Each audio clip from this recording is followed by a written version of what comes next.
back to the RobMotive YouTube Tacoma channel. Now, before we get started, you saw the title. You should be aware that I am a big Toyota Tacoma fan. This is my 6th Tacoma, and if I didn't like them, I don't know why I'd keep buying them. But if you're new to the market, these are the top 6 bad things that you should know about before you get a Toyota Tacoma. Now, this first one, you know, I got to admit, I was not aware of this when I bought my first Tacoma.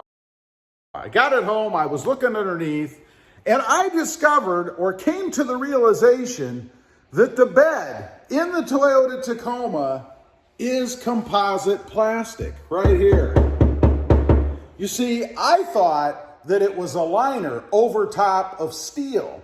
I was wrong. What you see is what you get. There is no steel underneath this bed. It is composite plastic.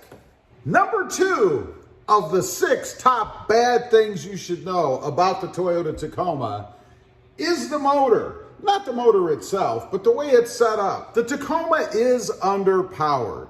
You know, I had hoped when I bought my latest version, the 2020, that maybe they had tuned it a little bit. And you know, I always find it interesting. When you first go out and drive the truck, it feels pretty darn good, right?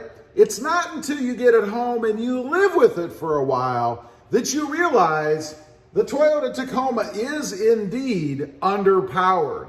It also could use some more gears. It's a 6-speed. Mine happens to be a manual, but in the automatic, Toyota is still running a 6-speed transmission.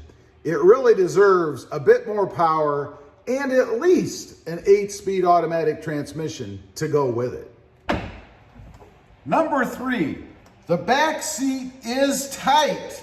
You know, I'm sitting in here right now. Now there's enough room that you could actually go on a short trip, but no way as an adult would I want to take this truck on a long trip and have to sit back here in the back seat. I mean, my knees, I do have about an inch. The seating angle is horrible, and there's no room between you, the door, and the passenger if someone else happens to be unlucky enough to be sitting next to you on a long trip in the Toyota Tacoma. It definitely needs more room in the back.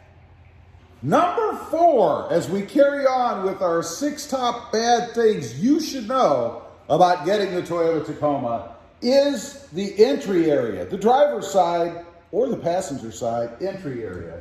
It is tight and it is awkward.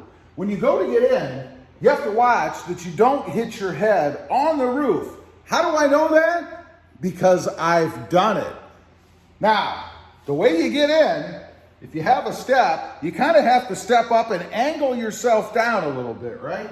So you kind of step in, kind of stand up, and then kind of swivel yourself inside the truck. Definitely not a ton of room in here when you're getting in. Now, if you happen to be long-bodied from the waist up, you gotta watch when you get out as well. I've also nicked my head here a few times, and I'm not that tall. Well, 5'9.5". Number 5, real-world fuel economy is less than what is stated on the sticker.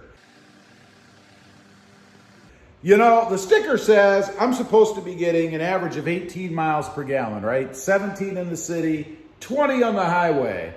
In reality, that's not what's happening. Now, I looked at today, here's what I'm getting now.